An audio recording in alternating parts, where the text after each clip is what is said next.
இயேசுவின் நாமத்தினாலே இந்த மாலை நேரத்திலே உங்களை அன்போடு விட வாழ்த்துகிறேன். வேதத்தின் வெளிச்சம் என்ற நிகழ்வின் அடிப்படையிலே நீங்கள் அழைக்கப்பட்ட அழைப்பை பாருங்கள் என்ற வார்த்தையை நாம் தியானித்துக் கொண்டிருக்கிறோம். இன்றைக்கும் உபாகமத்தின் புஸ்தகம்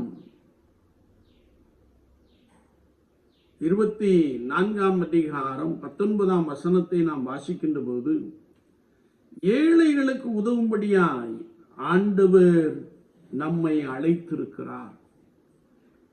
ஏழைகளுக்கு உதவும்படியாய் ஆண்டவர் நம்மை அழைத்திருக்கிறார். நாம் இங்கே கர்த்தருடைய வார்த்தையை வாசிக்கிறோம். நீ உன் பயிரை அறுக்கையில் உன் வயலில் ஒரு அரிக்கட்டை மறதியாய் விட்டு வந்தாயானால் அதை திரும்ப எடுக்க போகாதே. அது ஏழைகளுக்கும் திக்கற்றவர்களுக்கும் விதவிகளுக்கும் என்று சொல்லி நாம் கர்த்தருடைய வசனத்திலே வாசிக்க முடியும்.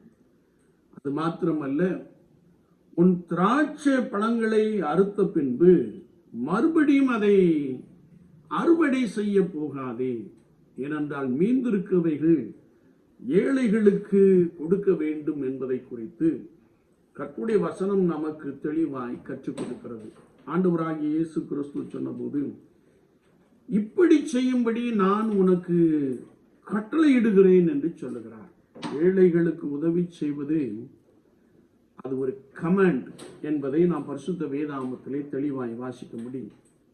என்னை கேட்டுக்கொண்டு இருக்கிற என் அன்பு சகோதரனே, சகோதரியே, விசுவாச வாழ்க்கையிலே நாம் நம்மை சுற்றி இருக்கிற ஏழைகளுக்கு நாம் உதவுகின்ற பொழுது ஆண்டவர் அதில் பிரியமுடையவராக இருக்கிறார்.